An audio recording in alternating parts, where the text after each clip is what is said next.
Do you want to hit low stingers and punch shots with ease? Well, in this video, you'll learn exactly the setup and swing required to do so that next time you're out on course, you've got this shot in the bag. Let's get stuck in. Okay, Trey, let's talk about changing the height of golf shot. What do they do within their setup and their swing?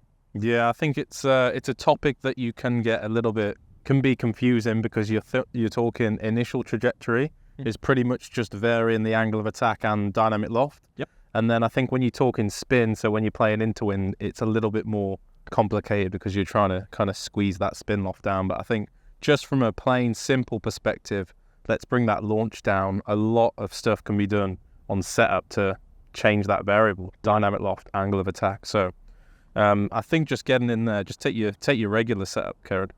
And this is 7-iron, right? This is a 6-iron. 6-iron. So 6-iron, maybe you're looking at like 17, 18 degree launch angle. If we're trying to bring that down, maybe even to 10, we're trying to keep it under a canopy of trees. Well, let's go with the ball position first. So very plain and simple. Let's move that ball position back a little bit towards your trail foot. And I mean, depending on how low you want to keep it, you can get it too far back where you can't actually make solid contact. So I think just if we're out here, yeah, it's just ridiculous. So I think just kind of underneath your right side of your chest, underneath your right armpit is quite a nice spot there. And what that's going to directly do is change the angle of attack. So as Kieran starts to swing down, that kind of ball is being hit a bit more on that downward arc, and you can see more weight is going to be left of the golf ball. Your chest is going to be a bit more left of the golf ball. And then I think the other thing to think about there is handle position. If we're just moving the ball back with my coaching practice, I'm going to see a lot of players intuitively shift back as well. So I think when you're moving the golf ball back, guys, let's keep some intention of keeping that weight kind of forward, I would say. Now, let's quickly make mention to what happens to the path of the golf club when it strikes the golf ball due to the arcing motion. If they move the ball further back, what does that do to their path?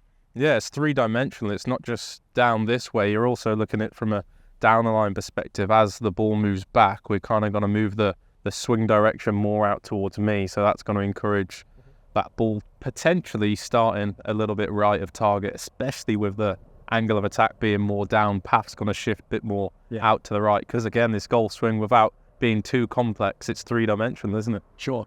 And that's why when you see someone like Tiger hit a big stinger, you'll see him actually set up way to the left because he's offsetting how much down he's hitting with that alignment there. Now let's talk about those other pieces that we can add in aside from moving the ball position and weight distribution. Yeah, I think so. One last setup point before we go to maybe an in-swing feel is, for me, just handle position. Just bring them hands, keep going.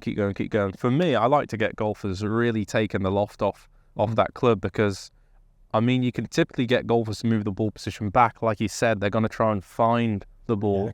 And then what happens to the loft? They actually deliver more loft.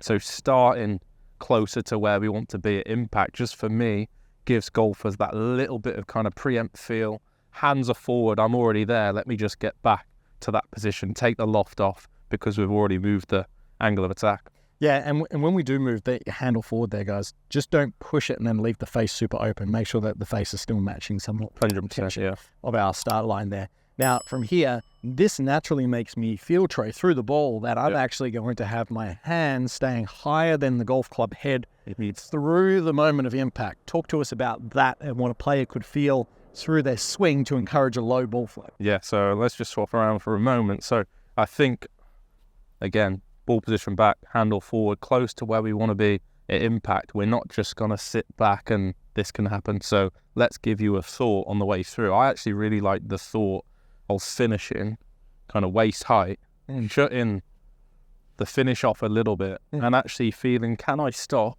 quicker after I hit the ball? Yeah. So if I can stop quicker, for me, I've got to have really stable wrists. I've got to have really good rotation to be able to pause and stop that. Just try it. I mean, make a full swing and see how quickly you can shut that finish position off.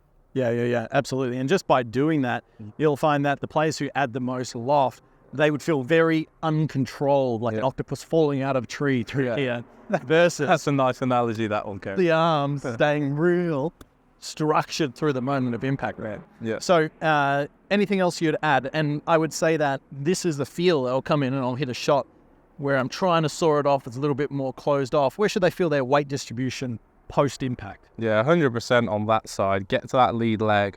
But also, I think people misalign this with just trying to do it all with hands and arms. You've got to turn. Yeah. You've never seen a player ever that pivots well with the hands behind the golf ball. I don't think that's ever happened, especially even for short game chipping. But as much as we're working to the lead side and we're closing and shutting down that follow through, we're very much clearing to be able to control that club as well. Okay, mate. Take it away. So I'm going to move the ball back slightly in my stance. I'm going to make sure my weight distribution, just close your eyes, feel like we've got a little bit more loaded left. And then we're making sure that the handle is forward. So everything's preset for a low shot. Finally, feeling like I'm going to almost hit hard and stop quick, keeping the structure of all that put together. Let's see how low I can launch this puppy. Let's get it then. That's a little Rizzler, that one, Karen. That'll look good on TV.